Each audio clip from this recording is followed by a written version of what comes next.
Hello and welcome to the Bellingham Real Estate Podcast. I'm Paul Balzotti. I am here with Hannah Cranny.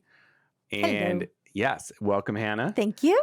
And today we are talking to ADUs, additional dwelling units.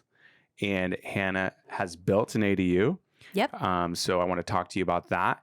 And I also wanted to congratulate you on being nominated as Realtor Rookie of the Year for Whatcom County. Thank so you. Congratulations on that. I'm pretty excited. Yeah, that's really cool. So let's get right into it. So you're a realtor, so you know a lot about ADUs, but you've also built one, which is the main thing that I want to talk about. But before we talk about your experience of building an additional dwelling unit, let's just define ADU other than additional dwelling units for anybody watching or listening. Yep, absolutely. So there's an ADU and then a DADU, which is attached additional dwelling unit, or a detached additional dwelling unit. Those two differ as well from an accessory dwelling on your property. So the major difference between the last one is that it has a separate kitchen and can't be rented, but an ADU is a permitted dwelling which you can rent for long term that has a kitchen and bathroom and living room and bedroom, or it can be it can have a variety of looks to it. There's no one specific design. One of the major qualifiers, though, it has to have on a single family dwelling is it has to be less than 66% of the main dwelling square footage. So it has to be smaller and a separate entrance, and it has to have a separate designated parking spot in order to be an ADU. It also has to be registered with the city, and then you have to register it every year, once a year, to say, hey, I'm still renting this. The city doesn't actually charge you for that. They just want to be aware of how many rentals are in the city. Or if they're in the county. Or if you're in the county. Yes. Uh-huh. So, and we know that there's a lot of people who've always had additional dwelling units that were not necessarily permitted, where you have the basement that has the kitchen and the whole setup, and then somebody is living downstairs separately that they're renting. And we're talking about literally permitted, and it could be the basement. And that's the attached. Yep. It could even be just another section of the house. Absolutely. If it has all of those features. Separate entrance or... Yeah. And then in the city now, the biggest thing that's happening is a lot of these detached dwellings where it's like a garage or something that they converted. And the main thing is, if you're building a house, they're going to notice you have a separate dwelling on it, and they're going to tell you have to have an ADU permit. Right. If you have a separate dwelling with a kitchen, and it's not that just... additional dwelling that doesn't have a kitchenette. If it has a kitchen, then it has to have that permit. Okay, and then a duplex versus an ADU. Yes. So they are a duplex. You can have the same square footage in both sides. They can have a variety of sizes, and then it has mostly to do with zoning. So what is the zoning for that area? Most single family areas might have different regulations on duplexes, and then they're different structures. So that's what it comes down to. Yeah. And I think that there's a lot of properties where people want to have a duplex, where they want to have that second unit on their lot or on their acreage or whatever it is. And the zoning doesn't allow for a duplex, but it does allow for an additional dwelling unit. Yep. So that's what they end up with. And then they're just working with the constraints of the size, which typically is smaller. So, so let's talk about your additional dwelling unit. Yes. So how did that happen? Talk to us about you building an ADU. Yeah. So I knew when I was building my house that paying the full mortgage every month was going to be a strain on my finances. And so I just wanted to find a way to have someone else pay for it. And I learned that at that time, it would only cost me about $48,000 to add it on to my total build cost. So it was already... This is 2018? This was 2018. So it wasn't that long ago. I would say, prices have increased. Obviously, that can vary. My additional dwelling unit was only 500 square feet. So it was smaller, but it rents for at least $1,000 a month. I could easily increase that since rental prices have gone up, and then it covers half my mortgage. So it's been fabulous. It only increased my mortgage maybe $100 or $200 a month, but then it pays it off at a way accelerated rate. Because you were building your house, which... How old were you in 2018? I'm 29 now. It's 2022. So you were 26? I think I was 24, 25 when I started planning it out. That's pretty impressive. So you were 25, building your own house and building an ADU. So So how did that process work as far as you wrote the offer on the lot? Yes.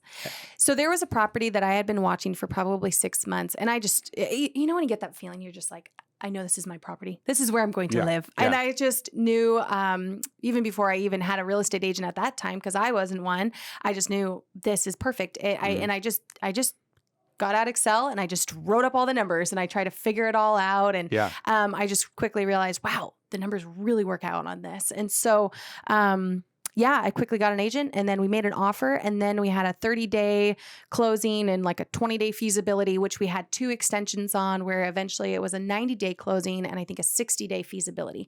And it was so long because I had to have all my permits lined up, including that ADU permit, and I had to have all estimates in. So it was just a long process, but it all came together and we were able to close. And then we immediately, we could immediately start construction, because once we could pay the permit fee, we could begin excavating and then begin site development. So you were building both at the same time? Yes, I was building both. Yeah. Same foundation, same utilities, all of that. Yeah. Cool. Very cool. One of my biggest regrets, though, is that I didn't do separate metering for the utilities. So every month I still have to split utilities and then I charge my tenant for it. So if you're renting it separately, are you prorating, or are you just including the utilities in the rent that you're charging?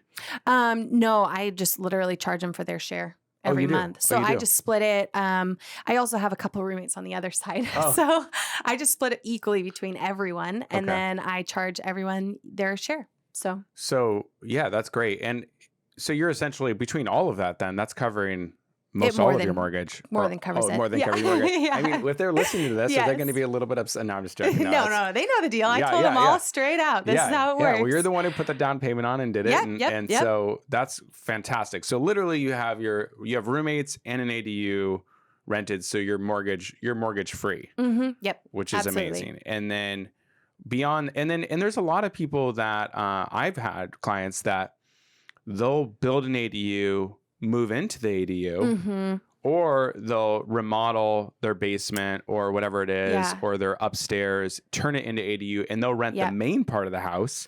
So then that's a fast track to have a really low mortgage, low monthly payment. There are so many uses for ADUs. And this is why I'm so passionate about them, because I think it gives you so much flexibility in your life. I know for me, first was I am young. I want to pay down my mortgage as fast as possible.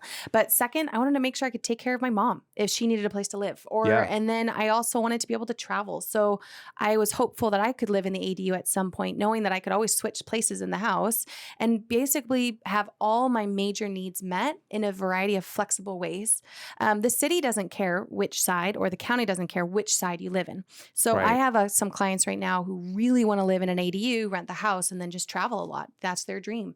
So you can use it for a variety of ways. You don't even have to rent it. You can use it just for a family member if they're in need, all kinds of stuff. Sure. Let's just, before we move on to talking about the city and the county and how all those different things work, when you were building, did you run into any other issues or anything like that? Was there any obstacles that get in the way when you're trying to build an additional dwelling unit that people should be aware of? I mean, during the permitting process, you have to do a mailing, 500 square feet, a circumference of 500 square feet of all the neighbors. You have to notify them that you're going to be building an ADU. It's not that they have to give their approval, but they have to have a period in which they can write complaints or ask questions. And no one brought anything to the attention of the city that made it so I couldn't get the ADU. But afterwards, I did have some neighbors who complained. So I did have to work through that. That was a little tricky, but that was all settled. So, and then you mentioned earlier that one of the things you had to get approved was parking. Yes. That was tricky. So my lot is about 1/4 of an acre, and between septic, stormwater runoff, and 3 parking spaces, because I needed 2 legal ones for the single family and then 1 for the ADU. On septic? Yeah. In I'm the on city septic. limits. In the city limits. Yeah. But you're in King Mountain. King neighborhood. Mountain. Okay. So it was annexed in 2006. Annexed. Yeah. Oh, what did I say? You said next. Oh. You said it was next. It was next. Yeah. Urban growth area, Yeah. But because of that, there was so many single family residences already on septic that the city never plans to bring sewer down the street. Okay. So you're on septic. So you had to deal with that and then still find an extra parking space. Yep. And it can't be within easement. It can't be in what they call the apron area between the street and your property. So it has to, and it can't be back to back. It has to be each individual lane and spot on your property. So it takes up more square footage than it may seem. So I could probably honestly, I could fit 10 cars in the parking spots I had to allot, but it's technically only 3 spots. So the important takeaway there is if somebody's looking at homes for sale, yes, and they're thinking about, I want to be able to do an additional dwelling unit on this property, the biggest thing is going to be that it's going to be looking at the property itself and saying, how are they going to get a separate kind of parking space, but it's going to have to be a separate kind of parking space. It's not going to be shared right there. Yep. And then it has to be within setbacks and within kind of the footprint of in a sensible way. Yeah. And then if you're going to have, it's not going to be in a wetland area either. Correct. So it's going to have to be in a dry location on the lot. And a lot of the lots, sometimes in the city limits, if you have a 5,000 square foot or 4,000 square foot lot, it's just tricky to find that extra parking space if the house is, especially if it's a bigger house. Yep. And then you're trying to still build the ADU. Yeah. So yes. Do you remember if you have a garage, if they will count that, like if you built a detached ADU, can you do if let's say there's no spot for it, but then you want to do a garage and then have the house above it, will that count? As a parking spot? I think it does. As long as the garage isn't blocked, whatever your garage capacity is counts as parking spots, but you can't count any additional parking spots immediately in front of your garage. Okay. Yeah. Yes. So yes. Okay. Sorry. Yeah. And so what is the difference if somebody's looking to do this in Whatcom County in the city limits versus in the county? How is the additional dwelling unit going to be different? The main difference is the county doesn't yet have an official ADU application process. So it's just it's easier. It's easier. Yes. It has more to do with detached, attached. Is it a separate dwelling on the property, and how many dwellings can you have on that lot? So that has more to do with it.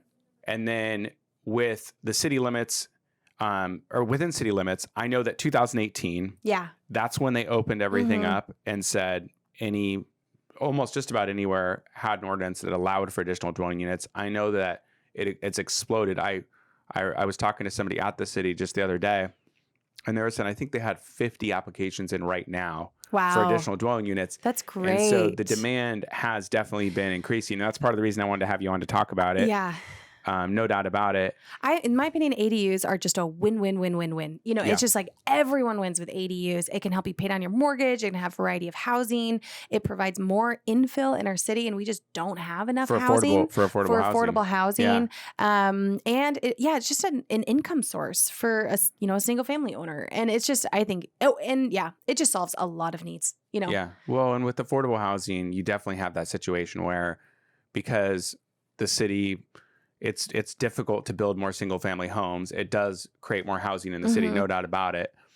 What about Airbnbs in that situation? So are you? Yeah. You don't Airbnb yours, I don't. And mostly they're not, but in some cases you can, right? The primary reason is because an Airbnb requires an entirely different permit process. It's kind of an entirely separate topic more than anything else. A lot of people hope if they have an ADU, they can also Airbnb it. Most of the time, from what I've seen, they don't. They get a long-term tenant in there.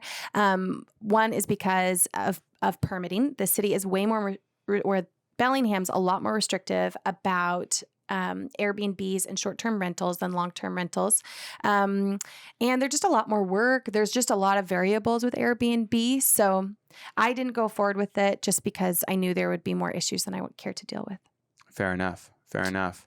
Okay. Well, I think that pretty much covers it. We covered a lot really fast, which is awesome. And, I'm now more excited about ADUs because of your excitement about ADUs. And I did not know until we were doing this, because you've been a realtor with us for year and a half. And, you've been a rock star realtor, but I didn't realize that you had built that and completely were having everything covered, which is so cool, so impressive. And that's part of the reason we do this, right? Is so that you can show other people that that's possible. And people talk about, I can't afford to buy a home. It's too expensive. Prices are going up. Yeah. This is one of the solutions where, it's, yes, of course, prices have gone up. It might not be $48,000 to do that ADU anymore, but certainly there's the possibility that, with an additional dwelling unit, you could create something. You could, maybe if you only, they max out at 500,000, maybe if they max out at 700 or 750, they could turn out to have a mortgage payment that's equivalent to a $300,000 house. And I think people really have to do that math. Yeah, it makes a huge difference on what you're qualified for. Or even if you're qualified up to 300 or 450 or something, if you have an ADU, or if the property you're looking at has an EDU and there is an active lease or an ADU possibility, or you can get an active lease before you close, pre-sign someone, that will hugely change your qualifications for a mortgage. So I mean, it makes a huge difference. All right. Well, if you want to reach out to Hannah. She can help you out with this. Thank you for listening. Thank you for watching. Please follow John L. Scott Bellingham on YouTube. Please rate us on iTunes and follow us on iTunes. We're now on iTunes, which I'm excited about, Spotify, Amazon Music, and I think Google Podcasts now too. So please follow the Bellingham Real Estate Podcast. Thank you, Hannah, for joining us. Thank you for listening and watching. Cheers.